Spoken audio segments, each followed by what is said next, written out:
guys. Hey there.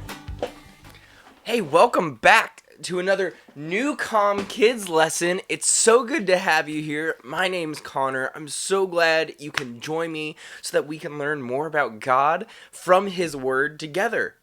Okay, so I know that might have looked weird, me walking around with a bunch of different tools and such, but I'm just trying to fix something in my chair. My armrest is a little loose, and I want to fix it, and I'm trying to figure out what I should do, what tool I should use to fix this. Would a drill work? It's just to drill a chair. I had a hammer, and I wasn't sure if that's what I should use. I don't think that's working. Oh man, sometimes it can be so confusing. There's so many tools out there to use, and not every one of them feels like it does the right thing for what I need to do. If you guys know what tool I should use to tighten a chair handle, that would actually be really helpful for me to let me know. But sometimes it can be confusing, right? Have you guys ever fixed anything? Helped your parents fix anything at your house? I know sometimes I feel like I don't know a lot of how to do some of those things. And I don't know what tool to use. I feel like I make the wrong decision all the time. Should I use a hammer? Should I use a wrench? Ooh. What about this guy? Ooh, I knew I had a good tool somewhere. Don't get your nose trapped in it. Oh well, I'll worry about my chair later. Let's get into the Bible together.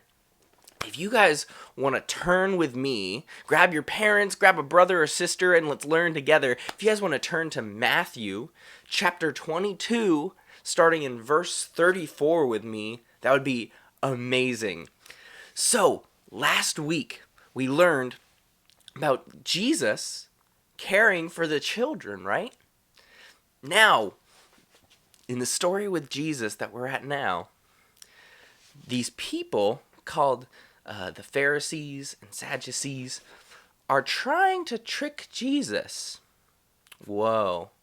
They're coming up to him and asking him which out of all of the laws that God gave his people is the best law. Now, this is kind of a tricky trap that they're trying to set because they think that no matter what answer he gives, that it's going to be wrong somehow. They're trying to trap him. So that's not very nice, is it?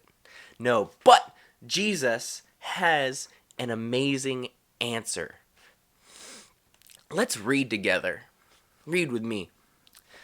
But when the Pharisees heard that he had silenced the Sadducees, they gathered together. So all the Pharisees gathering together around Jesus. And one of them, a lawyer, asked him a question to test him.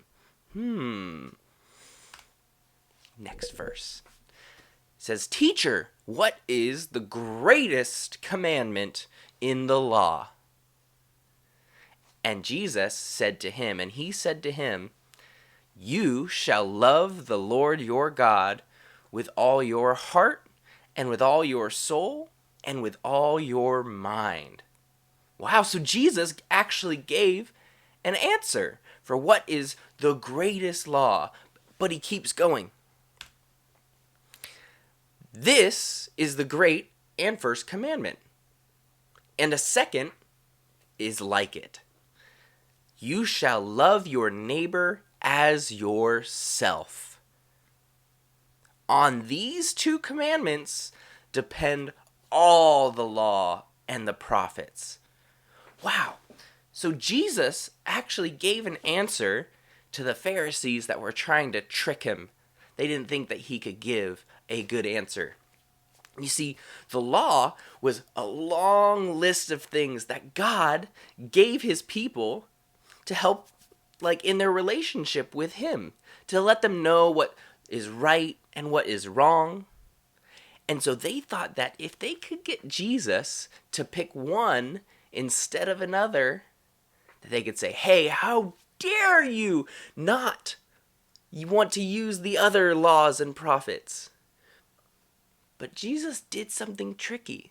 It's like the Pharisees were asking him to pick which tool do you use in this situation? Which tool is the best to use? Out of all the laws, and kind of like how there's so many laws, it feels like there's so many individual tools that do a bunch of individual things, right? Like love your God, love your neighbor, but then there's, don't tell lies, don't murder, don't, so many different laws. It's like, how do I keep track of them all? It's so hard sometimes to know what to do in a specific situation. Well, guys, guess what? Jesus made it easier for us. It's almost like he gave us a full multi-tool with how to think. A multi-tool is this cool thing that has a bunch of tools all in one. And just like how Jesus said that if you love God with all your heart, soul, and mind, and you love others as yourself, then all the other laws are basically fulfilled and taken care of and are all part of that singular tool. So you just have to worry about focusing on those things, and Jesus simplified it for his followers. So instead of having to worry about, all these different things, if you get confused in a situation, just remember, Jesus told me that all the laws, Jesus told me that everything would be fulfilled if I just need to love God with all my heart, soul, and mind, and I need to love others as myself. It's a lot easier to remember too, right? Just to focus on those. All right, let's think of some questions about this. Ready? Question 1.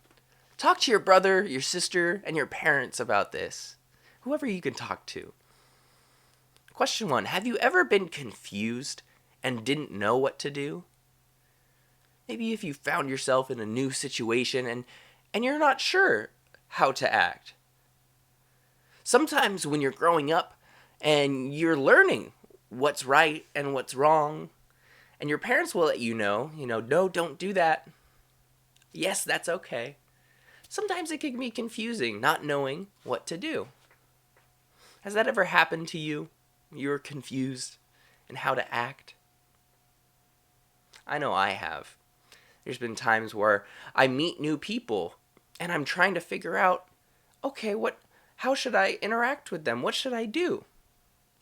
And then I remember, well, Jesus told me that all the laws, everything is fulfilled if I love God in this moment and if I love this person, this new person that I've just met, like myself. So that's what I'm going to do. It makes decisions so much easier. Let's look at the next question.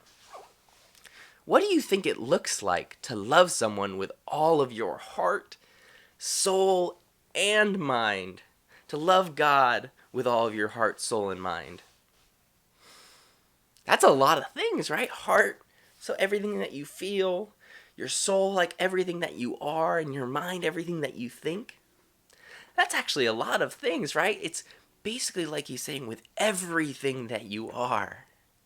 So what does that look like to love God with your heart, your soul, and your mind? What would you want to do for God if you love him with your heart, soul, and mind? I know if I love him with everything and I'm trying to do that best, I probably wouldn't want to do anything to hurt him because I love him so much. So I'd probably want to figure out what does my God like, what doesn't he like? And I want to do the things that make him happy because I love him so much. Next question. If we love others like we love ourselves, what are some things that we shouldn't do to others? What are some things we shouldn't do to others if we love them like we love ourselves? Should we be Mean? Probably not. I wouldn't want to be mean to myself, so I don't want to be mean to others. Should I be, should I push them and attack them and try to hurt them physically? No, I don't want to hurt myself. I shouldn't want to, so I don't want to do that to others either. See, it's starting to make what to do and what not to do a little bit easier if we ask ourselves those questions. Is this love? Is this how I would love myself? Should I do it to this person? Is this loving God?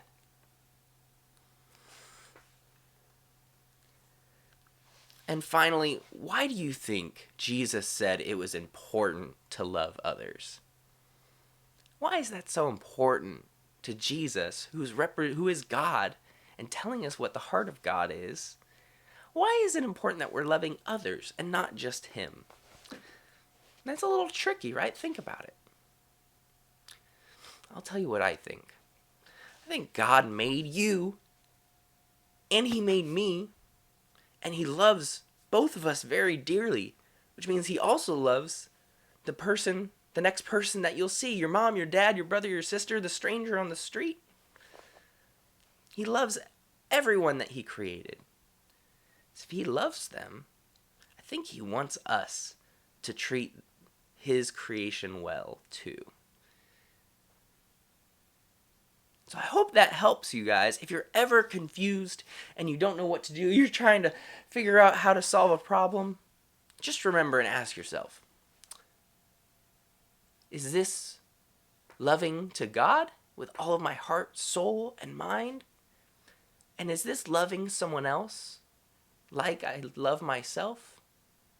If it is, that's great. It's probably something great for that person or in your relationship with God. If not, maybe we should think again. Maybe we should take a pause and think of something that is loving to others and to God. All right, I'm going to go ahead and work on this here chair handle here. I think I finally found the tool that I need. I think I just need a screwdriver. That makes sense. Man, if I just had a tool that had everything on it, that would make things so much easier. I wouldn't have to search all over the place. But have a good week, guys. We'll see you next week. Bye.